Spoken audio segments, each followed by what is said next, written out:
আসসালামু আলাইকুম।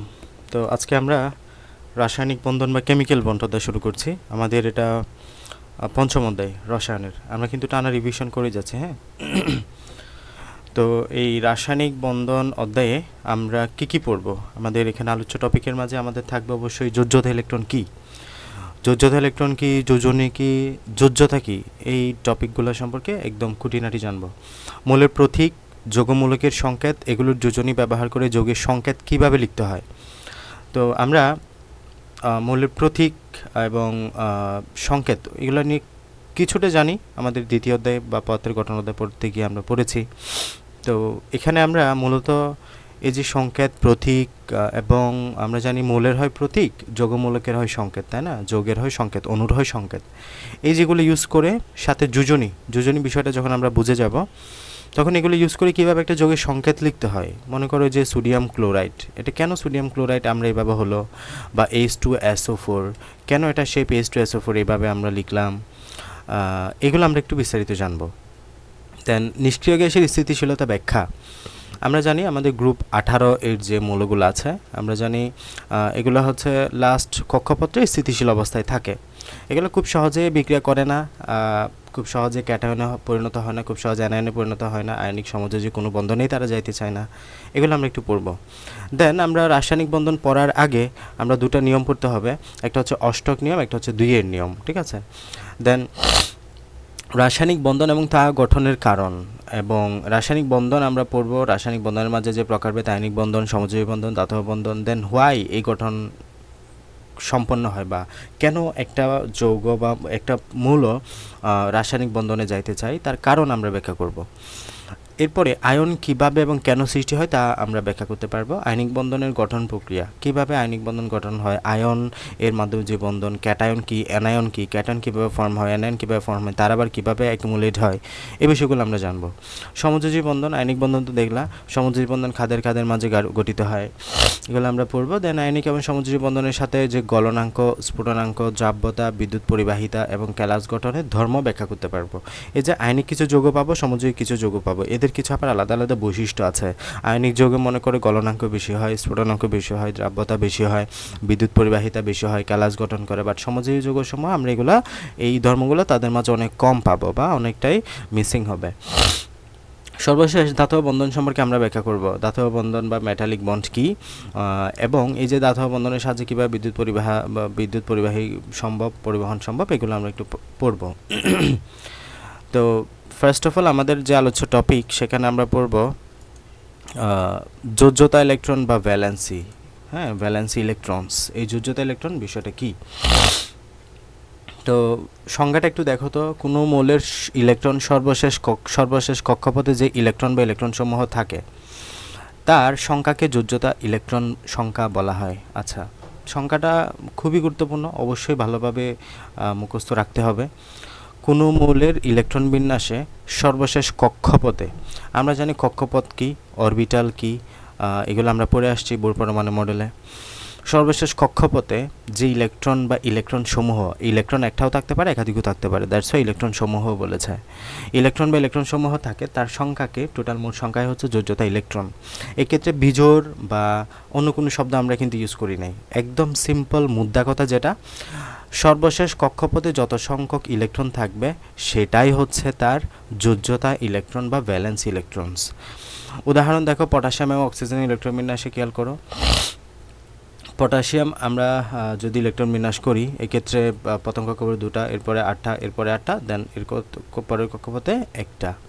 সুতরাং এর ইলেকট্রন বিন্যাসের মাধ্যমে আমরা দেখতে পাচ্ছি তার সর্বশেষ কক্ষপথে ইলেকট্রন সংখ্যা 1, তার মানে তার যোজ্যতা ইলেকট্রন বা ভ্যালেন্স ইলেকট্রন সংখ্যাও 1।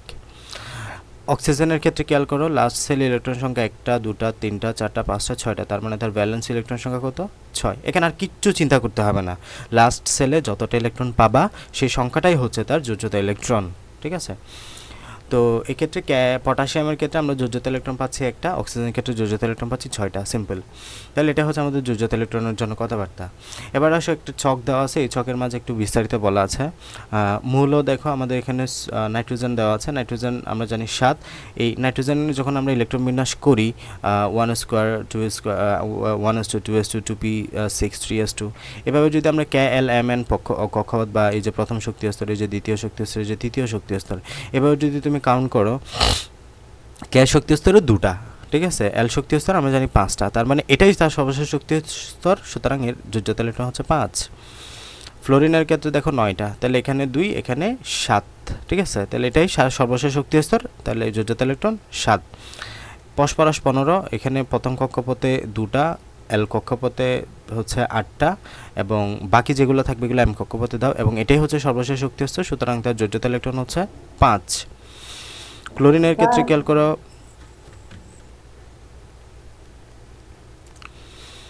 তো ক্লোরিনের ক্ষেত্রে খেয়াল করো, ক্লোরিন 17, প্রথম কক্ষপথে 2টা, এরপর কক্ষপথে 8টা, এরপর কক্ষপথে বাকি যেগুলো আছে M কক্ষপথে 7টা, সুতরাং লাস্ট কক্ষপথে যোজ্যতা ইলেকট্রন হচ্ছে 7। ক্যালসিয়ামের ক্ষেত্রে প্রথম কক্ষপথে 2টা, এরপর কক্ষপথে 8টা, M কক্ষপথে 2টা 8টা, এরপরে যে 2টা বাকি আছে এই 2টা দাও, এবং যোজ্যতা ইলেকট্রন হচ্ছে কত 2। এভাবে করে আমরা করে যাব, ঠিক আছে। তো সর্বশেষ কক্ষপথে যে ইলেকট্রন সংখ্যা সেটাই হচ্ছে আমাদের মূলত যোজ্যতা ইলেকট্রন। এখানে নাইট্রোজেনের K কক্ষপথে 2টা, L কক্ষপথে 5টা ইলেকট্রন আছে। নাইট্রোজেনের ক্ষেত্রে L কক্ষপথই হলো সর্বশেষ কক্ষপথ, তাহলে নাইট্রোজেনের ক্ষেত্রে L কক্ষপথটাই হচ্ছে আমাদের সর্বশেষ কক্ষপথ, ঠিক আছে। যেহেতু সর্বশেষ কক্ষপথে 5টা, সুতরাং তার যোজ্যতা ইলেকট্রন হচ্ছে 5টা, খুবই সিম্পল কথাবার্তা। যোজ্যতা ইলেকট্রন বা ভ্যালেন্সি ইলেকট্রনস গেল, এরপরে আসো যোজনী বা যোজ্যতা বিষয়টা কি। তাহলে একটা হচ্ছে যোজ্যতা ইলেকট্রন, আরেকটা হচ্ছে যোজ্যতা, শুধু যোজ্যতা বা এটার অপর নাম যোজনীয়। তাহলে একটা হচ্ছে যোজ্যতা ইলেকট্রন, আরেকটা হচ্ছে যোজ্যতা বা যোজনী বা ভ্যালেন্সি। তো এটার মানে কি, আমরা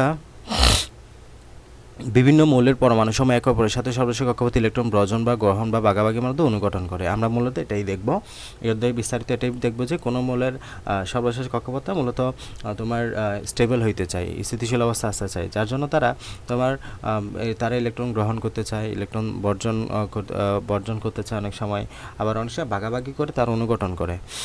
তাহলে এখানে একটা বিষয় খেয়াল করো যে অনুঘটনকালে তারা যে অনুঘটন করলো, এই অনুঘটনকালে কোনো মৌলের একটা পরমাণুর সাথে অপর একটা মৌলের পরমাণু যুক্ত হওয়ার জন্য যে ক্ষমতা, এই ক্ষমতাকে আমরা যোজনী বা যোজ্যতা বলি। তাহলে অনুঘটনকালে কোনো মৌলের একটি পরমাণুর সাথে অপর একটা মৌলের পরমাণু যুক্ত হওয়ার জন্য যে ক্ষমতা, এই ক্ষমতাটাকে আমরা যোজনী বা যোজ্যতা বলি। তাহলে এখানে অনুঘটনকালে সে কতগুলো ইলেকট্রন বর্জন করলো, কতগুলো ইলেকট্রন গ্রহণ করলো, বা কতগুলো ইলেকট্রন ভাগাভাগি করলো, ওই ইলেকট্রনের সংখ্যাটাই হচ্ছে তার যোজনী, ওই ইলেকট্রনের সংখ্যাটাই হচ্ছে তার যোজনী, ঠিক আছে।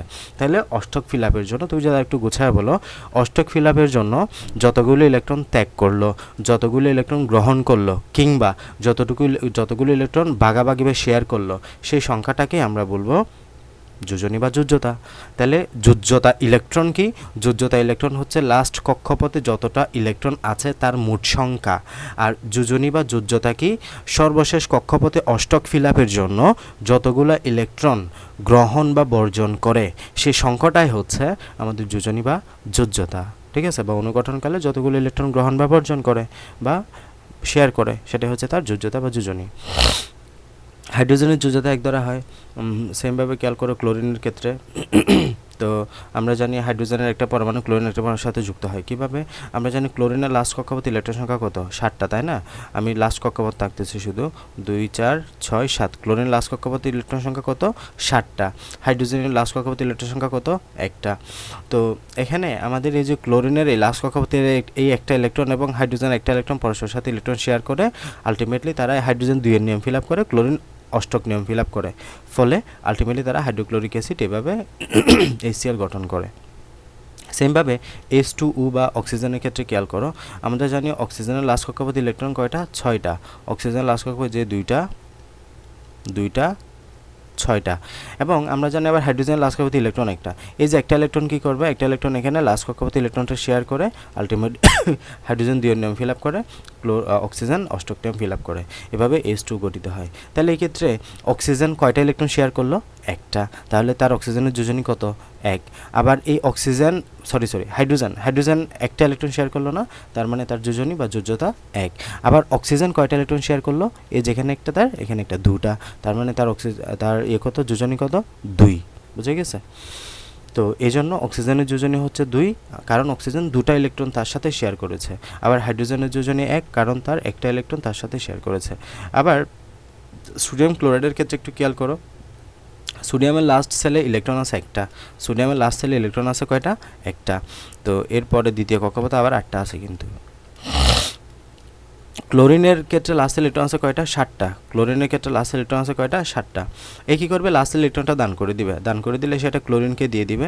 ক্লোরিনকে দিয়ে দিলে এখানে ক্লোরিন অষ্টক ফিল আপ হয়ে যাবে। সোডিয়ামের লাস্ট কক্ষপথে একটা ইলেকট্রন কমে গিয়ে দ্বিতীয় কক্ষপথে আলটিমেটলি 8টা ইলেকট্রন বলবৎ থাকবে, যার কারণে আলটিমেটলি তারা একজন ক্যাটায়ন সোডিয়াম প্লাস, একজন অ্যানায়ন ক্লোরিন মাইনাসে পরিণত হয় এবং আলটিমেটলি সোডিয়াম ক্লোরাইড ফর্ম করে। যেহেতু এখানে সোডিয়াম একটা ইলেকট্রন দান করেছে, তাই সোডিয়ামের যোজনী হচ্ছে 1। যেহেতু এখানে ক্লোরিন একটা ইলেকট্রন গ্রহণ করেছে, তাই ক্লোরিনের যোজনী কত? 1। এভাবে আমাদের আলটিমেটলি আয়নিক বন্ধনটা গঠিত হয় আর কি। তো মূলত যতগুলো সংখ্যক দান করলো, যতগুলো সংখ্যক ইলেকট্রন গ্রহণ করলো, সেই সংখ্যাটাকে আমরা বলি যোজনী বা যোজ্যতা।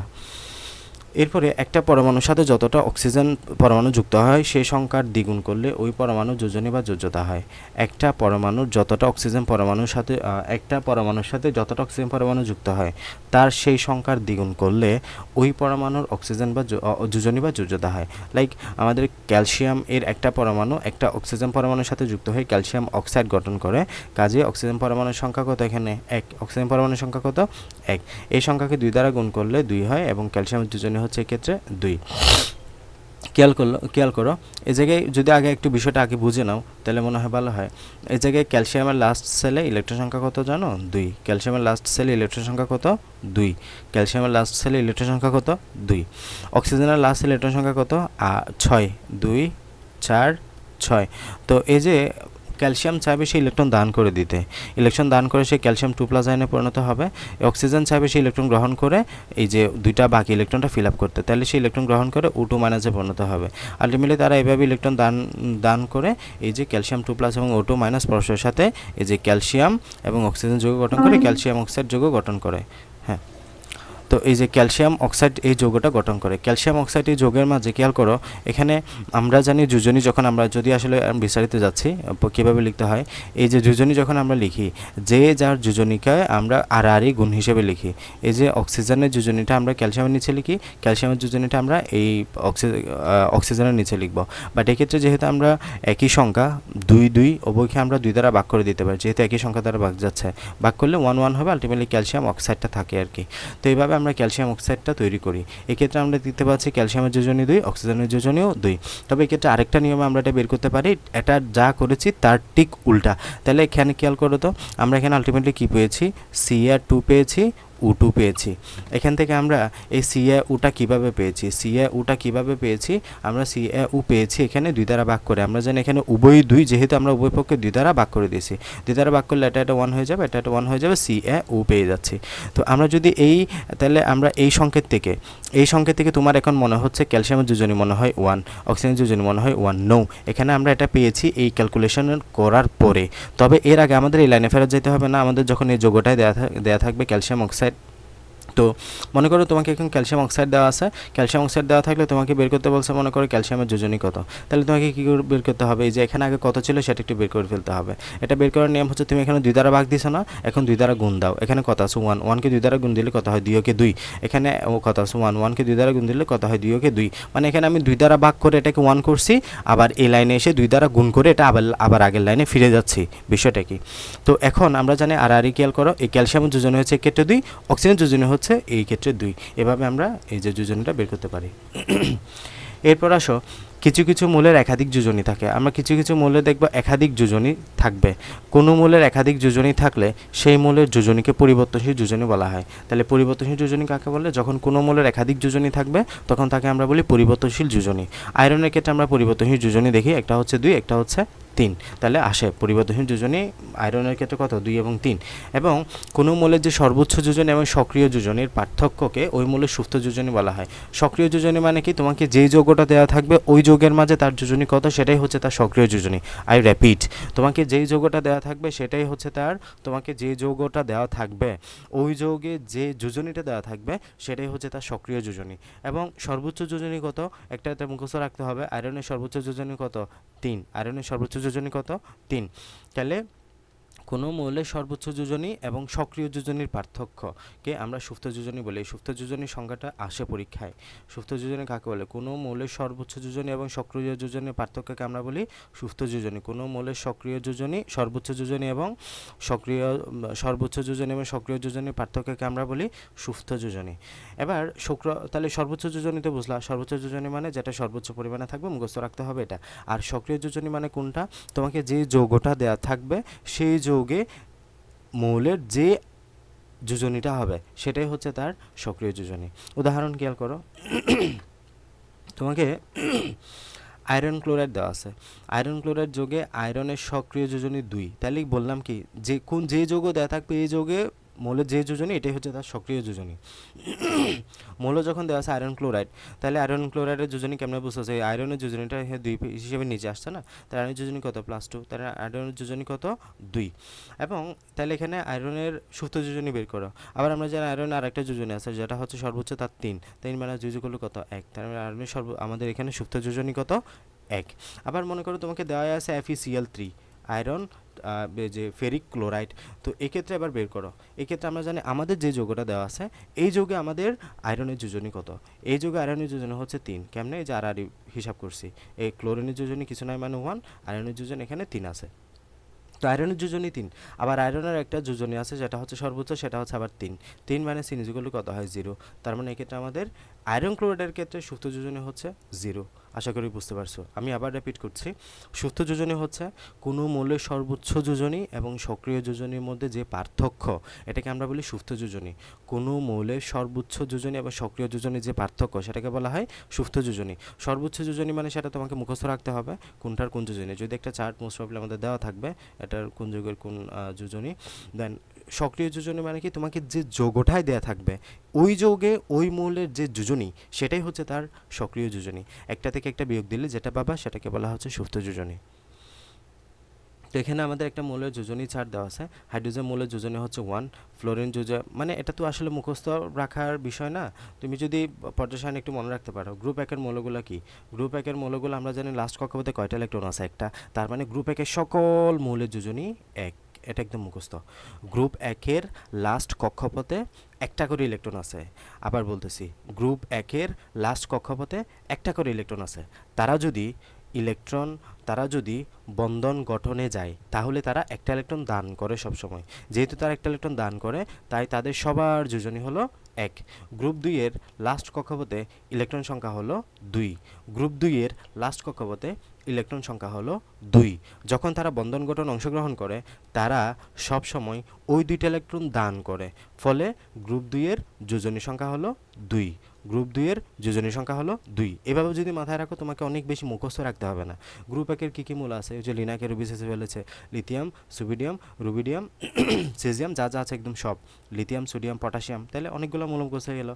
তাই গ্রুপ 2-এ বিরিয়ানি মুখগুলোকে সরিয়ে বাটিতে রাখো, beryllium, magnesium, calcium, strontium, barium সবগুলো একদম মুখস্থ 2। এবার আসো গ্রুপ 13-তে। গ্রুপ 13-তে লাস্ট সেলে ইলেকট্রন আছে 3টা। গ্রুপ 13-তে লাস্ট সেলে ইলেকট্রন আছে 3টা। তারা যদি বন্ধন গঠনে অংশগ্রহণ করতে চায় তাহলে তাদেরকে অবশ্যই এই 3টা ইলেকট্রন ত্যাগ করতে হবে। এই 3টা ইলেকট্রন যদি ত্যাগ করবে তাদের যোজনী কত 3। তাহলে গ্রুপ 13-এর যোজনী কত 3। গ্রুপ 13-এর যোজনী কত 3। গ্রুপ 13-এর যোজনী কত 3। তাহলে এগুলো কী কী আছে? যে বোন আমার গেল ইন্ডিয়া, তাহলে 13 তারিখ boron, aluminium, gallium, indium, tellurium.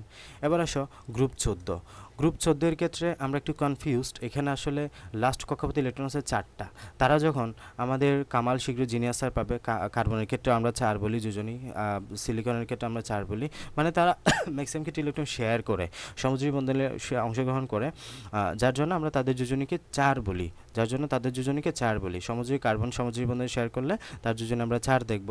তারপরে এই যে কার্বনের একটা যোজনী দেখো তো 4 না, কার্বনের দুইটা যোজনী পাওয়া যায়, একটা যোজনী হচ্ছে 4, এই কারণ হচ্ছে এটাই। তো এভাবে আমরা দেখব। সিলিকনের ক্ষেত্রে আমরা দেখব 4 যোজনী, কামাল শিগ্রু জিনিয়াসার পাবে, জার্মেনিয়াম, তারপর স্ট্রনশিয়াম, এগুলোই টিন। এবার আসে গ্রুপ 15। গ্রুপ 15 এর ক্ষেত্রে লাস্ট কক্ষপথে ইলেকট্রন আছে কয়টা? 5টা। এখন তারা যদি বন্ধন গঠন অংশগ্রহণ করতে চায়, তাদের কাছে দুইটা পথ খোলা। একটা হচ্ছে ওই 5টা ইলেকট্রন দান করতে হবে, অথবা আরও 3টা ইলেকট্রন গ্রহণ করতে হবে। Which one is more easy? I mean এখানে কোনটা সহজ সবচেয়ে, 5টা ইলেকট্রন দান করা নাকি 3টা ইলেকট্রন গ্রহণ করা? অফকোর্স 5টা ইলেকট্রন দান করার চাইতে 3টা ইলেকট্রন গ্রহণ করা মোর দ্যান ইজি। তো এক্ষেত্রে আমরা গ্রুপ 1-এর একটা ইলেকট্রন যখন সে দান করতেছিল, এটা তার জন্য অনেক সহজ 7টা গ্রহণ করার চাইতে। গ্রুপ 2-এর 2টা ইলেকট্রন যখন সে দান করতেছিল, এটা তার জন্য সহজ 6টা ইলেকট্রন গ্রহণ করার চাইতে। গ্রুপ 13-এর 3টা ইলেকট্রন সহ যে দান করতেছিল, এটা তার জন্য সহজ 5টা ইলেকট্রন গ্রহণ করার চাইতে। গ্রুপ 14-এর ক্ষেত্রে সে সহজও না ইয়েও না, সে সমযোজী বন্ধনে যাবে, শেয়ার করবে। গ্রুপ 15-এর ক্ষেত্রে লাস্ট সেলে ইলেকট্রন আছে 5টা, তারা 5টা ইলেকট্রন দান করতে চাইবে না, তার জন্য তারা 3টা ইলেকট্রন গ্রহণ করবে। এর জন্য গ্রুপ 15-এর ক্ষেত্রে আবার যোজনী সংখ্যা কত? 3। এটা একটু মাথায় রাখতে হবে। গ্রুপ 15-এর ক্ষেত্রে যোজনী সংখ্যা কত? 3। গ্রুপ 16-এর ক্ষেত্রে আসো। গ্রুপ 16-এর ক্ষেত্রে লাস্ট সেলে ইলেকট্রন আছে 6টা, তারা যদি বন্ধন গঠন অংশগ্রহণ করতে চায়, 6টা দান না করে তারা 2টা গ্রহণ করবে, তাই তাদের যোজনী সংখ্যা কত? 2। গ্রুপ 17-এর ক্ষেত্রে খেয়াল করো, তারা লাস্ট সেলে ইলেকট্রন আছে কয়টা? 7টা, তারা যদি বন্ধন গঠন অংশগ্রহণ করতে চায়, তারা একটা ইলেকট্রন গ্রহণ করবে, তাই তাদের যোজনী সংখ্যা কত? 1। এই জন্য আমরা যে হেলোজেন গ্রুপ আর মৌলগুলো আছে, তাদের সবার যোজনী কিন্তু 1। এই যে কথাবার্তাগুলো বলছি, এগুলো যদি তুমি বুঝে যাও, এগুলো মুখস্থ করার কিছু না, জাস্ট একটু বুঝে পড়ার বিষয়। গ্রুপ 1-এ একটা, গ্রুপ 2-এ 2টা, গ্রুপ 13-এ 3টা, গ্রুপ 4-এ 4টা, গ্রুপ 15-এ গিয়ে আবার 3টা, গ্রুপ 15-এ গিয়ে আবার 3টা। কেন? 15-এর লাস্টে 5টা ইলেকট্রন আছে, 5টা ইলেকট্রন দান করবে না, 3টা ইলেকট্রন গ্রহণ করবে। গ্রুপ 16-এর ক্ষেত্রে 2টা, গ্রুপ 17-এর ক্ষেত্রে একটা, এভাবে মুখস্থ রাখবা। সোডিয়ামের ক্ষেত্রে একটা, পটাশিয়ামের ক্ষেত্রে একটা, কার্বন ক্ষেত্রে 2 4, ম্যাগনেসিয়ামের ক্ষেত্রে 2, অ্যালুমিনিয়ামের ক্ষেত্রে 3, আয়রনের ক্ষেত্রে 2 3, কপারের ক্ষেত্রে 1 2, জিঙ্কের ক্ষেত্রে 2। অলমোস্ট এগুলো আমরা পড়ে ফেলছি। এগুলো সবচেয়ে ভালোভাবে পড়বা, একটু এই চারটা অনেক বেশি ভালোভাবে মাথায় রাখবা। দাঁত এবং অদাঁত পরমাণুর ক্ষেত্রে খেয়াল করো। হাইড্রোজেনের ক্ষেত্রে যোজনী সংখ্যা 1, যৌগ হচ্ছে হাইড্রোজেন ক্লোরাইড। লিথিয়ামের ক্ষেত্রে যোজনী সংখ্যা 1, যৌগ হচ্ছে লিথিয়াম ক্লোরাইড। সোডিয়ামের ক্ষেত্রে যোজনী সংখ্যা হচ্ছে 1, যৌগ হচ্ছে সোডিয়াম ক্লোরাইড। মানে জাস্ট এগুলো প্র্যাকটিসের জন্য পড়বা। পটাশিয়ামের জন্য যোজনী 1, পটাশিয়াম ক্লোরাইড। ম্যাগনেসিয়ামের জন্য 2, ম্যাগনেসিয়াম ক্লোরাইড। ক্যালসিয়ামের জন্য 2, ক্যালসিয়াম ক্লোরাইড। তাহলে দেখো, এই যে ক্লোরিনের জন্য 1 সেটা এখানে আসে, ক্যালসিয়ামের জন্য 2 সেটা নিচে গেছে। অ্যালুমিনিয়ামের জন্য অ্যালুমিনিয়াম ক্লোরাইড। আয়রনের জন্য আয়রনের 2 এর জন্য ফেরাস। সর্বোচ্চ যোজনীর আগে আমরা আস বলবো, সর্বনিম্ন যোজনীর আগে আমরা আস বলবো, সর্বোচ্চ যোজনীর পরে আমরা ইক বলবো। ফেরাস, এটা হচ্ছে ফেরিক। তাহলে ফেরাস ক্লোরাইড, এটা হচ্ছে ফেরিক ক্লোরাইড। এরপর আসো জিঙ্কের জন্য জিঙ্ক ক্লোরাইড, এবং ল্যাডের জন্য ল্যাড ক্লোরাইড। দেন ল্যাডের জন্য তাহলে ল্যাড ক্লোরাইড, এটাও ল্যাড ক্লোরাইড। দেন এটা হচ্ছে প্লাম্বাস।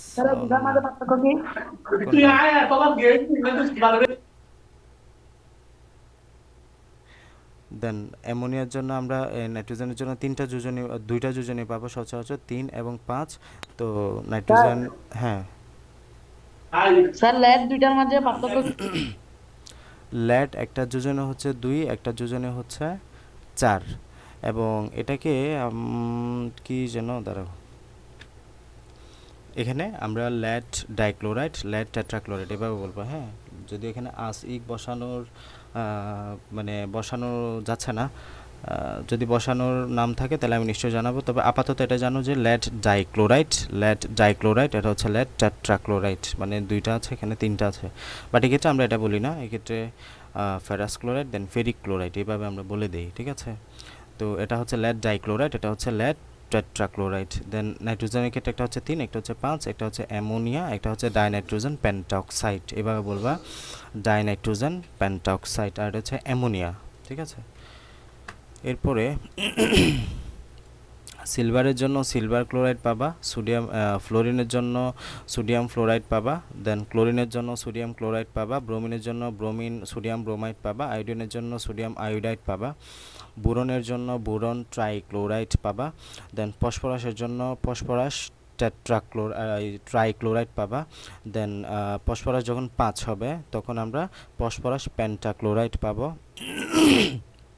দেন কপারের জন্য কপার ক্লোরাইড, দেন কপারের জন্য কপার ডাইক্লোরাইড, দেন অক্সিজেনের জন্য পানি, দেন কার্বনের জন্য আমরা কার্বন মনো অক্সাইড। মনো মানে এক, তাই না? মনো মানে এখানে অক্সিজেন কয়টা? যখন কার্বনের সাথে দুইটা অক্সিজেন থাকে তখন কার্বন ডাই অক্সাইড। অক্সাইড মানে হচ্ছে অক্সিজেন, অক্সাইড মানে কি কার্বনের অক্সাইড। তো অক্সিজেন থেকে আসছে অক্সাইড, ডাই মানে দুটা, কার্বন ডাই অক্সাইড। আর কার্বন যখন অক্সিজেন যখন একটা থাকে তখন মনো, একটা থাকা মানে কি মনো, তার মানে কার্বন মনো অক্সাইড। দেন এটা হচ্ছে আমাদের মিথেন গ্যাস। সালফারের জন্য হাইড্রোজেন সালফাইড। দেন যখন আমাদের চারটা থাকবে তখন সালফার, আচ্ছা এই ক্ষেত্রে এটা একটু মাথায় রাখবা যে সালফারের যোজনী কিন্তু একাধিক আছে। এটা হচ্ছে 2 4 6 2 4 6 2 4 6 দুইয়ের জন্য এই উদাহরণটা। সালফারে যখন 4 হবে তখন সালফার ডাইঅক্সাইড, যখন সালফার 6টা হবে যোজনী 6 হবে তখন সালফার টেট্রাঅক্সাইড, ট্রাইঅক্সাইড। বুঝে গেছে? এটা মূলত দুই ভাগে ভাগ হয়েছে, হ্যাঁ, এটা এভাবে বুঝতে পারছো না। SO3 আছে, তো SO3 মূলত এটা কীভাবে ফর্ম হয়েছে, S2O6, এটা মূলত এইভাবে ছিল। এটাকে দুই দ্বারা ভাগ করছে উভয় পক্ষে, দুই দ্বারা ভাগ করে দুই দিয়ে কাটা গিয়ে S1 হয়ে গেছে, O3 হয়ে গেছে SO3। আর এটা ছিল S4O4, S2O4, এটাকে দুই দ্বারা ভাগ করে উভয় পক্ষে এটা 1 হয়ে গেছে SO2, সালফার ডাইঅক্সাইড। ওকে, তো সবগুলো একটু মাথায় রাখবা, ঠিক আছে? সবগুলো মাথায় রাখবা, প্র্যাকটিস করবা। আর যোজনী সংখ্যাগুলো একদম ঠাড়া মুখস্থ করতে হবে। আর যেগুলো একাধিক আছে এগুলো অনেক বেশি গুরুত্বপূর্ণ। ফসফরাসের জন্য 3 5, কপারের জন্য 1 2, দেন কার্বনের জন্য 2 4, সালফারের জন্য 2 4 6, আয়রনের জন্য হচ্ছে 2 3, নাইট্রোজেনের জন্য 3 5। এবার আসো যৌগমূলক এবং তাদের যোজনী, রেডিক্যালস অ্যান্ড দিয়ার ভ্যালেন্সিস। যৌগমূলক এবং তাদের যোজনী, আমরা তো প্রতীক পড়লাম, প্রতীকের যোজনী পড়লাম, তাই না? এগুলো কি? এগুলো হচ্ছে যে হাইড্রোজেন, লিথিয়াম, সোডিয়াম, এগুলো কি? এই যে উপরে কি লেখা আছে, প্রতীক, প্রতীক, মৌল বা প্রতীক। এই প্রতীকের বা মৌলের যোজনী আমরা পড়লাম। এখন যৌগমূলক বা অণু, যেটাকে আমরা বলি রেডিক্যালস, যৌগমূলকের আমরা যদি তাদের যোজনী পড়ি তাহলে আরও বিষয়গুলো ক্লিয়ার হয়ে যাবে। তো যৌগমূলক বিষয়টাকে, এটা সংজ্ঞাটা একটু আমাদের পড়তে হবে, পরীক্ষা অনেক সময় আসে। একাধিক মৌলের কতিপয় পরমাণু বা আয়ন পরস্পরের সাথে মিলিত হয়ে ধনাত্মক বা ঋণাত্মক আদান বিশিষ্ট একটা পরমাণু গুচ্ছ তৈরি করে এবং এটি একটি মৌলের আয়নের ন্যায় আচরণ করে। এই ধরনের পরমাণু গুচ্ছকে আমরা যৌগমূলক বলে থাকি। তাহলে যৌগমূলক কাকে বলে? যৌগমূলক হচ্ছে একাধিক মৌলের কতিপয় পরমাণু বা আয়ন পরস্পরের সাথে যুক্ত হয়ে, একাধিক মৌলের পরমাণু বা আয়ন, তাহলে এক্ষেত্রে একাধিক আসবে, এবং ধনাত্মক বা ঋণাত্মক আদান বিশিষ্ট, তাহলে এইটা ধনাত্মক হইতে পারে, ঋণাত্মক হইতে পারে, একটা পরমাণু গুচ্ছ তৈরি করে। খেয়াল করে দেখেন NH4 এর ক্ষেত্রে এখানে একাধিক পরমাণু আসছে, একটা নাইট্রোজেন আসছে, 4টা হাইড্রোজেন আসছে, তাহলে একাধিক পরমাণু আসছে। একাধিক মৌলের কতিপয় পরমাণু বা আয়ন, এক্ষেত্রে আয়নে কিন্তু যুক্ত হতে পারে পরস্পরের সাথে ধনাত্মক এবং ঋণাত্মক আদান বিশিষ্ট একটা পরমাণু। তাহলে এটা হচ্ছে একটা পরমাণু গুচ্ছ তৈরি করলো, এটা একটা পরমাণু গুচ্ছ তৈরি করলো যেটা একটা ধনাত্মক আদান বিশিষ্ট, NH4+ দেওয়া আছে, তার মানে একটা ধনাত্মক আদান বিশিষ্ট। তো পরমাণু গুচ্ছ তৈরি করে এবং এটি একটি মৌলের আয়নের ন্যায় আচরণ করে। তাহলে এটা কিসের মতো আচরণ করবে? এই পুরোটা একটা আয়নের মতো আচরণ করতেছে না, NH4+ একটা ধনাত্মক বা ক্যাটায়নের মতো আচরণ করতেছে না। তাহলে তখন আচরণ করে তাকে, এই ধরনের পরমাণু গুচ্ছকে আমরা বলি যৌগমূলক। এই টোটাল পরমাণু গুচ্ছকের নাম হচ্ছে যৌগমূলক। এই যৌগমূলক ধনাত্মক কিংবা ঋণাত্মক আদান বিশিষ্ট হইতে পারে। এই যৌগমূলকটা কেমন হইতে পারে? ধনাত্মক হইতে পারে, এটা আবার আমাদের ঋণাত্মক হইতে পারে। যৌগমূলক ধনাত্মক বা ঋণাত্মক আদান বিশিষ্ট হতে পারে। এদের আদান সংখ্যাই মূলত এদের যোজনী নির্দেশ করে। এদের আদান সংখ্যা যেটা, এটা একটু মাথায় রাখবা যে এক্ষেত্রে তোমাকে আলাদাভাবে মুখস্থ করতে হবে না। তুমি যদি সংকেতটা মুখস্থ করো, আই রিপিট, তুমি যদি যৌগমূলকের জন্য শুধুমাত্র এই চার্ট শুধুমাত্র সংকেতের চার্টটা মুখস্থ করো, সংকেতের গ্রুপটা মুখস্থ করো, তোমার আর যোজনী, আয়ন এগুলা আলাদা করে শিখতে হবে না। কারণ এখানে যে আয়ন দেখতে পাচ্ছ, এই আয়নটাই তোমার আদান। এখানে যে আয়নটা দেখতে আদান সংখ্যা দেখতে পাচ্ছ, এটাই হচ্ছে তার যোজনী, +1। এখানে কিছু নাই মানে 1 আছে, তার মানে 1। এখানে 2 আছে, তার মানে 2। এখানে কিছু নাই মানে 1 আছে, তার মানে 1। এখানে 2 আছে, তার মানে 2। 1 আছে, কিছু নাই মানে 1। এখানে 2 আছে, তার মানে 2। এখানে কিছু নাই মানে 1 আছে। এভাবে আমাদের শুধুমাত্র সংকেতটা শিখলে হয়, এখানে আর আলাদাভাবে যোজনী শিখতে হয় না। তাহলে তোমাদের কাজ এই যৌগমূলকের নাম এবং সংকেত দুইটা জাস্ট মুখস্থ করা। তাহলে এটা ধনাত্মক বা ঋণাত্মক আদান বিশিষ্ট হতে পারে এবং এদের আদান সংখ্যা, এদের যে আদান বা যে চার্জ, এই সংখ্যাটাই হবে মূলত এদের যোজনী। যেমন একটি নাইট্রোজেন পরমাণুর সাথে 3টা হাইড্রোজেন পরমাণু এবং একটা তোমার হাইড্রোজেন যুক্ত হয়ে অ্যামোনিয়াম আয়ন নামক যৌগমূলকের সৃষ্টি করে। এর আদান সংখ্যাই হলো +1। তো সুতরাং যোজনীয় 1, তাহলে এই যে একটা নাইট্রোজেনের সাথে কয়টা, একটা নাইট্রোজেন পরমাণুর সাথে 3টা হাইড্রোজেন পরমাণু ও একটা প্রোটন, মূলত এটা এভাবে ফর্ম হয়েছে। এটা নাইট্রোজেনের সাথে 3টা আগে হাইড্রোজেন বন্ড হয়েছে, হ্যাঁ। পরবর্তীতে এর সাথে যখন একটা হাইড্রোজেন প্লাস যুক্ত হয়েছে, হাইড্রোজেন প্লাস, তখন এটা NH4 প্লাস ফর্ম করছে, NH4 প্লাস। তো এই যে এটা NH4 প্লাস নামক যৌগমূলকে সৃষ্টি করে, এর আদান সংখ্যা হলো +1, সুতরাং এর যোজনী হলো 1। আদান বা চার্জ ধনাত্মক বা ঋণাত্মক হতে পারে, কিন্তু যোজনী শুধু একটি সংখ্যা, এর কোনো ধনাত্মক বা ধনাত্মক চিহ্ন বা ঋণাত্মক চিহ্ন নাই।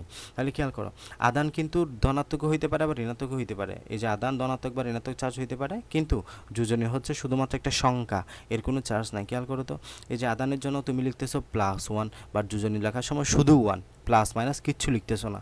আদানের জন্য তুমি -2, বা যোজনীর জন্য শুধু 2 লিখতেছো, প্লাস মাইনাস 2 কিছু লিখতেছো না। সেমভাবে -1, বাট এখানে শুধু 1। তাহলে এখন তোমাকে অবশ্যই এই চার্টটা খুব মনোযোগ দিয়ে পড়তে হবে, কারণ এগুলো তোমার HSC তুমি যেখানে যেখানে রসায়ন পড়বা মোটামুটি সব জায়গায় লাগবে এই চার্টটা। তাহলে দেখো, যৌগমূলকের নাম বলতেছি এবং যৌগমূলকের সংখ্যাটা তুমি মাথায় রাখবা, এই দুইটা তুমি অটোমেটিক্যালি পারবা। অ্যামোনিয়াম, অ্যামোনিয়াম, তাহলে আমরা যেটা NH3, এটা কি, এটা হচ্ছে অ্যামোনিয়া। এটা NH3, এটা কি, এটা হচ্ছে অ্যামোনিয়া। অ্যামোনিয়া, অ্যামোনিয়ার সাথে যখন তুমি একটা হাইড্রোজেন আয়ন বা প্রোটন যোগ করবা, তখন আসলে অ্যামোনিয়াম গঠন করে। Ammonium NH4 plus, ammonium NH4 plus. এই যে উপরে +1 মানে কি, আদান সংখ্যা +1, যোজনের সংখ্যা কি 1। এবং যৌগমূলক, এবং দেখো কার্বনেট, কার্বনের জন্য CO3 2-, কার্বনেটের জন্য CO3 2-, উপরে 2- মানে এক্ষেত্রে আদান সংখ্যা -2 এবং যোজনীর সংখ্যা 2। হাইড্রোজেন কার্বনেট বা বাইকার্বনেটও বলা হয়, এটার নাম, অপর নাম কি, এটার অপর নাম হচ্ছে বাইকার্বনেট। HCO3-, তোমাকে জাস্ট এটা জানলে হবে, HCO3-, তার মানে যোজনী কত, +1, এবং এখানে -1 মানে আদান সংখ্যা -1।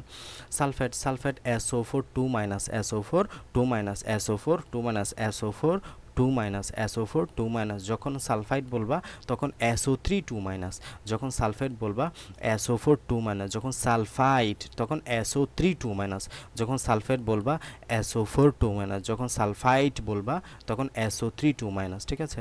এটা -2 +2। হাইড্রোজেন সালফাইড, তাহলে hydrogen sulphide HSO4-, hydrogen sulphide HSO4-, -1 এবং +1 তার যোজনী। সালফাইড মানে SO3 2-, এবং এখানে যোজনীর সংখ্যা, আদান সংখ্যা হচ্ছে -2, যোজনী হচ্ছে +2। নাইট্রেট, নাইট্রেট মানে NO3-, নাইট্রেট মানে NO3-, নাইট্রেট মানে NO3-, যোজন, আদান সংখ্যা কত, -1, যোজনী সংখ্যা কত, +1। নাইট্রাইট মানে NO2-, সালফেট সমান ছিল SO4 2-, সালফাইড ছিল SO3 2-, সালফাইড ছিল SO4 2-, সালফাইড ছিল SO3 2-, নাইট্রেট ছিল NO3-, নাইট্রাইট ছিল NO2-, মানে নাইট্রেট থেকে নাইট্রেট থেকে নাইট্রাইটে আসলে 1 কমে যায়, সালফেট থেকে সালফাইটে আসলে 1 কমে যায়। খেয়াল করো তো, SO4 ছিল না, যখন ফ্যাট থেকে ফাইট হয়ে গেল, আইট যুক্ত হলো, তখন SO3 হয়ে গেল, মানে 1 কমে গেছে, SO3। এখানে নাইট্রেট হচ্ছে NO3, যখন 8 থেকে আইট হয়ে গেছে, তখন 3 থেকে 1 কমে গিয়ে 2 হয়ে গেছে, মানে 1 কমে যায় শুধু, ঠিক আছে। Phosphate PO4 3-, phosphate PO4 3-, phosphate মানে কি, PO4 3-, ফসফেট PO4 3-, যোজন, আদান সংখ্যা -3 এবং যোজনী হচ্ছে +3। হাইড্রোক্সাইড OH-, হাইড্রোক্সাইড OH-, এবং আদান সংখ্যা হলো -1 এবং যোজনী হচ্ছে +1। ফসফোনিয়াম PH4+, ফসফোনিয়াম PH4+, +1 এবং আমাদের যোজনী হচ্ছে 1। এগুলো খুবই গুরুত্বপূর্ণ। অ্যামোনিয়ামের জন্য যোজনী 1, কার্বনেটের জন্য যোজনী 2, হাইড্রোজেন কার্বনেটের জন্য যোজনী 1, সালফেটের জন্য যোজনী 2, হাইড্রোজেন সালফেটের জন্য 1। এগুলো আমাদের খুব খুব খুব খুব বেশি গুরুত্বপূর্ণ। এই চারটা খুব ভালোভাবে সময় দিয়ে মুখস্থ করবা, বুঝে গেছে? ওকে, তো এখন আমরা দেখব যৌগের রাসায়নিক সংকেত, কিভাবে আমরা যৌগের রাসায়নিক সংকেত লিখব। আমরা ইতিমধ্যে শেষ করেছি কিভাবে যোজনী বা যোজ্যতা ইলেকট্রন বুঝতে হয়, বা যোজনী কি, যোজ্যতা ইলেকট্রন কি। যৌগের রাসায়নিক সংকেত লেখার জন্য আমাদের এই বিষয়গুলো লাগবে, যোজনী অবশ্যই লাগবে। তো যৌগের একটি অণুতে যেসব পরমাণু থাকে তাদের প্রতীক এবং সংখ্যার মাধ্যমে অণুটিকে প্রকাশ করা হয়। যেমন দুটো হাইড্রোজেন এবং একটা পরমাণু যখন পরস্পরের সাথে যুক্ত হয় H2O-র মাধ্যমে এটা অণু গঠন হয়। এখানে H2O হলো পানির একটি রাসায়নিক সংকেত। সুতরাং মৌল বা যৌগমূলকের প্রতীক বা সংকেত ও তাদের সংখ্যার মাধ্যমে কোনো যৌগ বা অণুকে প্রকাশ করাই হলো উক্ত যৌগের রাসায়নিক সংকেত। তাহলে রাসায়নিক সংকেতে যদি সংখ্যা জানতে চাই এটাই বলবা, মৌল বা যৌগমূলকের প্রতীক বা সংকেত ও তাদের সংখ্যার মাধ্যমে কোনো যৌগ বা অণুকে প্রকাশ করাই হলো উক্ত যৌগের রাসায়নিক সংকেত বা কেমিক্যাল ফর্মুলা। মানে আমাদের যে মৌল আছে বা যৌগমূলক আছে, মৌল হতে পারে এটা হাইড্রোজেন, যৌগমূলক হতে পারে এটা PO4 3- ফসফেট। তো এই যে মৌল বা যৌগমূলকের প্রতীক বা সংকেত, মানে মৌলের জন্য প্রতীক হবে, যৌগমূলকের জন্য সংকেত হবে, এবং তাদের সংখ্যার মাধ্যমে মনে করো পানি এস, এই যে এদের সংখ্যা হলো এখানে দুইটা, পানি কয়টা থাকবে, দুটা, H2O, তাই না, পানি দুইটা থাকবে, তাদের সংখ্যার মাধ্যমে কোনো যৌগ অণুকে, তাহলে এখানে এই যে হাইড্রোজেনের প্রতীক লিখলাম, অক্সিজেনের প্রতীক লিখলাম, এখন তাদের সংখ্যাটা বোঝাচ্ছি, অক্সিজেন 1 যেটা লিখতে হয় না, এখানে হাইড্রোজেনের সংখ্যা 2 যেটা লিখলাম, এই যে প্রকাশ করাকে বলা হচ্ছে উক্ত যৌগের রাসায়নিক সংকেত। এটাই হচ্ছে আমাদের রাসায়নিক সংকেত, মৌল বা যৌগমূলকের প্রতীক। তাহলে এই যে মৌল থেকে যৌগমূলক, এখানে আমরা মৌল থেকে যৌগমূলক লিখলাম, দেন তাদের সংখ্যার মাধ্যমে কোনো যৌগ অণুকে প্রকাশ করা, আমরা প্রকাশ করলাম যেটাকে বলছে রাসায়নিক সংকেত বা কেমিক্যাল ফর্মুলা। এক্ষেত্রে অণুর মধ্যে অবস্থিত মৌলের বা যৌগমূলকের সংখ্যাকে সংকেতের নিচে ডান পাশে ছোট করে সাবস্ক্রিপ্ট হিসেবে লেখা হয়। সাবস্ক্রিপ্ট মানে কি, নিচে লেখা, সাবস্ক্রিপ্ট মানে হচ্ছে নিচে লেখা। এই যে একটা সংখ্যার যখন তুমি নিচে কিছু লেখো এটাকে বলছে সাবস্ক্রিপ্ট। আমরা এই যে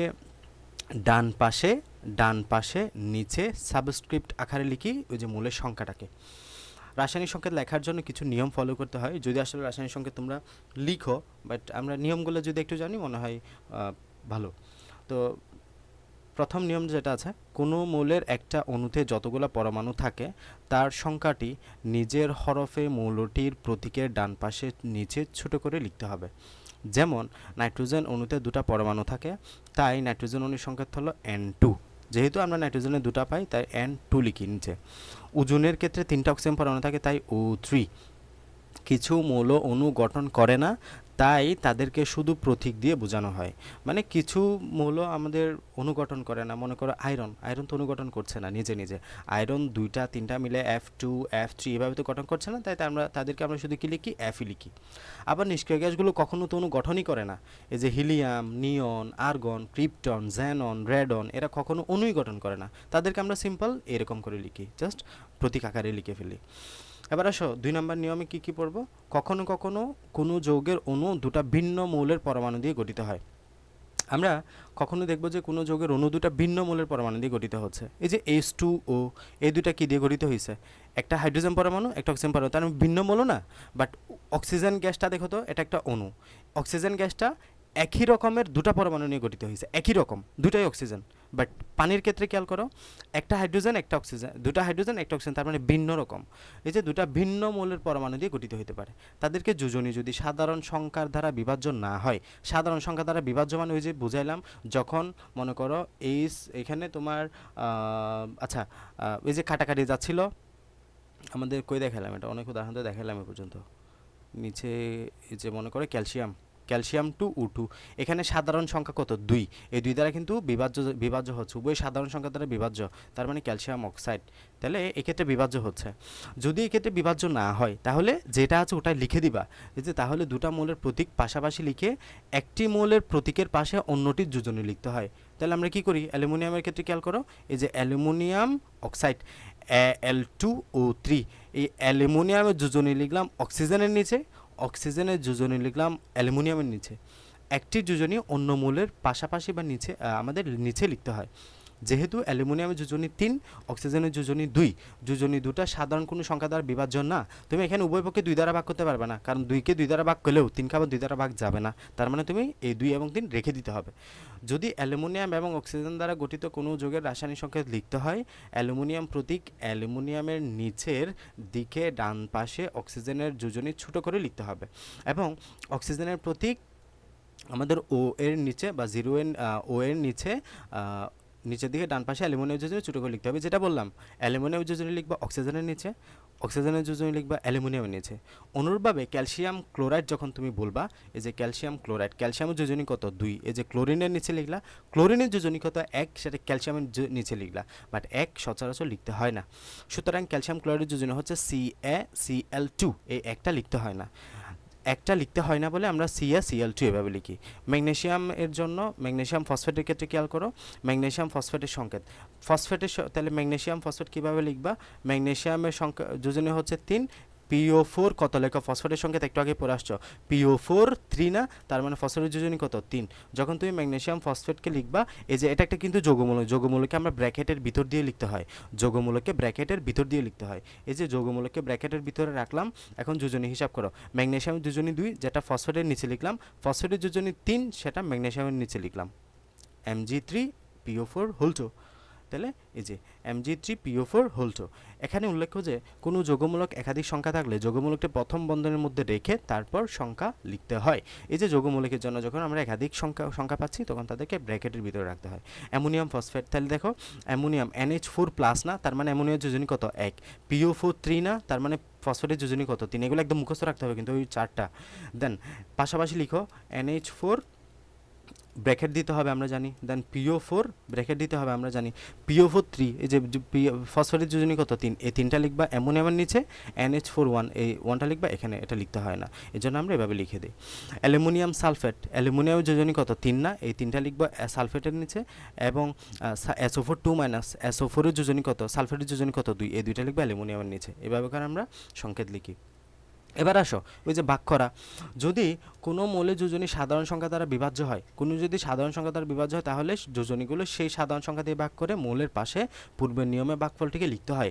এবং কার্বন ও অক্সিজেন দিয়ে গঠিত যৌগ কার্বন ডাইঅক্সাইড, তাহলে এখানে কার্বনের যোজনী 4, অক্সিজেনের যোজনী আবার 2, তাহলে এখানে C4O2 এভাবে লিখতে হতো না? ওয়েট, কার্বনের যোজনীকে 2 দ্বারা ভাগ করলে, অক্সিজেনের যোজনীকে 2 দ্বারা ভাগ করলে 1 পাওয়া যায়। আচ্ছা কী হলো, উল্টা হয়ে গেল না? হ্যাঁ হ্যাঁ ঠিক আছে, মানে এটা এভাবে লিখি, কার্বনের যোজনী হচ্ছে তোমার কত? 4, অক্সিজেনের যোজনী কত? 2। তাহলে আমরা যখন CO লিখব, এই যে কার্বনের যোজনী কাকে দিব? অক্সিজেনের নিচে লিখব। অক্সিজেনের যোজনী কাকে লিখব? কার্বনের নিচে লিখব। এখন উভয় সংখ্যা কিন্তু এই 2 দ্বারা ভাগ যাচ্ছে, একটা বিভাজ্য সংখ্যা দ্বারা ভাগ যাচ্ছে, ফলে 2 দ্বারা ভাগ করে দাও। 2 দ্বারা ভাগ করলে এটা 1 থাকবে, C থাকবে শুধু, এটা 2 হয়ে যাবে, CO2। এভাবে কার্বন ডাইঅক্সাইড হয়। তার মানে যখন বিভাজ্য সংখ্যা দ্বারা ভাগ যায়, ভাগ করে দিয়ে যেটা হবে ওটা লিখবা। এক্ষেত্রে এগুলোও সেম অনেকটা, এভাবে ভাগ করে আমরা লিখি। এবার আসো আণবিক সংকেত ও গাঠনিক সংকেত, molecular formula and structural formula. তো আণবিক সংকেত মানে কি? আণবিক সংকেত মানে হচ্ছে একটা মৌলের বা যৌগের অণুতে যে কোনো ধরনের মৌলের পরমাণু থাকে তাদের প্রতীক, এবং যে মৌলের পরমাণু যতটি থাকে সেই সকল সংখ্যা দিয়ে প্রকাশিত সংকেতকে আণবিক সংকেত বলা হয়। মানে এটা তোমার মুখস্থ করলে মনে হবে যেন অনেক বড় একটা লম্বা লাইন, বাট অনেক বড় একটা মুখস্থ একটা সংজ্ঞা, বাট বুঝে পড়লে এটা সহজ। খেয়াল করো তো, রাসায়নিক সংকেতের সংকেত কি? রাসায়নিক সংকেত মানে কি? আণবিক সংকেত মানে কি? এটাই তো, কার্বন ডাইঅক্সাইড একটা H2O, এটা আমাদের যখন এটা আমরা ভাঙি, এই যে তোমার এটাই তো আণবিক সংকেত একটা, তাই না? এটা হচ্ছে আণবিক সংকেত। তো একটা মৌল এবং যৌগের অণুতে যে ধরনের মৌলের পরমাণু থাকে, তার মানে এখানে আমরা কি আছে? এখানে 2টা হাইড্রোজেন আছে, একটা অক্সিজেন আছে, এটাই তো। এটা একটা মৌল বা যৌগের অণুতে যে ধরনের মৌলের পরমাণু থাকে, এই যে এখানে কি ধরনের মৌলের পরমাণু আছে? 2টা হাইড্রোজেন, একটা অক্সিজেন। এবং যে মৌলের পরমাণু যতটি থাকে, হাইড্রোজেনের পরমাণু আছে 2টা, যেটা হাইড্রোজেনের নিচে ডান পাশে ছোটো করে লিখি, সেই সকল সংখ্যা দিয়ে প্রকাশিত সংকেতকে, এই যে টোটাল সংখ্যা দিয়ে প্রকাশিত সংকেতকে বলা হচ্ছে আণবিক সংকেত বা রাসায়নিক সংকেত। সহজ আছে কিন্তু। একটা মৌল বা যৌগের অণুতে, তাহলে এটা একটা যৌগ যেখানে যে ধরনের মৌলের পরমাণু থাকে, কই ধরনের 2 ধরনের, হাইড্রোজেন এবং অক্সিজেন, এবং তাদের পরমাণু যতটি থাকে, এই যে হাইড্রোজেন আছে 2টা, অক্সিজেন আছে একটা, এই টোটাল সংকেতকে আমরা বলি রাসায়নিক সংকেত। আচ্ছা, এইভাবেই সেম কথা আর কি, কার্বনের 3টা, হাইড্রোজেন 4টা, 8টা মিলে গঠন করে প্রোফেন, এইভাবে আমরা প্রোফেনের সংকেতটা লিখি। এবার গাঠনিক সংকেত কীভাবে লিখবা? গাঠনিক সংকেত মানে জাস্ট তোমার স্ট্রাকচারকে একটু ভাঙাবা, মানে এই যে তুমি এখানে লিখলা C3H8, এটা কি প্রোফেন না? এই প্রোফেনটাকে তুমি এবার ভাঙো। এই যে কার্বন কয়টা? 3টা। কার্বন কয়টা? 3টা। কার্বন 3টাকে এবার তুমি হাত, আমরা জানি কার্বনের যোজনী কত? 4। যোজনীকে অপর নাম আমরা হাতও বলে থাকি। এই যে 4টা হাত ফিল আপ করো, 4টা হাত দাও, এই প্রত্যেক হাতে হাইড্রোজেন বসায় দাও, প্রত্যেক হাতে হাইড্রোজেন বসায় দাও। এই যে এখন যে তুমি গঠনটা দেখতে পাচ্ছ, এটাকে বলা হচ্ছে গাঠনিক সংকেত, এটার নাম হচ্ছে গাঠনিক সংকেত। সেমভাবে পানির গাঠনিক সংকেত হচ্ছে এরকম, ও হাইড্রোজেন এইরকম, মানে এটাকে তুমি এই যে এভাবে লিখতে হয়, এটাকে তুমি এরকমও লিখতে পারো, ডাজন্ট ম্যাটার। বাট আমরা এইচএসসিতে গেলে হাইব্রিডাইজেশন বা সংকরায়ন পড়বা, খুবই মজার জিনিস। এখানে আমরা দেখি পানির আকৃতি হচ্ছে বি আকৃতির, পানির আকৃতি কেমন, বি আকৃতির জন্য এটাকে আমরা এইভাবে লিখি বা এরকম করে লেখা হয়। মিথেনের সংকেত হচ্ছে এরকম CH4, সেমভাবে এভাবে আমরা কার্বন কার্বন কার্বন হাইড্রোজেনের মধ্যে প্রতিটি রেখা হলো এক একটা বন্ধন। এই যে এগুলো এক একটা রেখা মানে বোঝাচ্ছে এক একটা বন্ধন, প্রতি বন্ধনে দুটা করে ইলেকট্রন আছে, দুটা করে ইলেকট্রন শেয়ার করে এক একটা বন্ধন গঠন করেছে। এগুলা সমযোজী বন্ধন। সমযোজী বন্ধন সম্পর্কে এই অধ্যায়ে আমরা জানতে পারবো গাঠনিক সংকেতের মাধ্যমে যৌগের অণুতে কোনো পরমাণু কতটি করে আছে এবং তারা একে অপরের সাথে কীভাবে যুক্ত আছে তা আমরা জানতে পারি।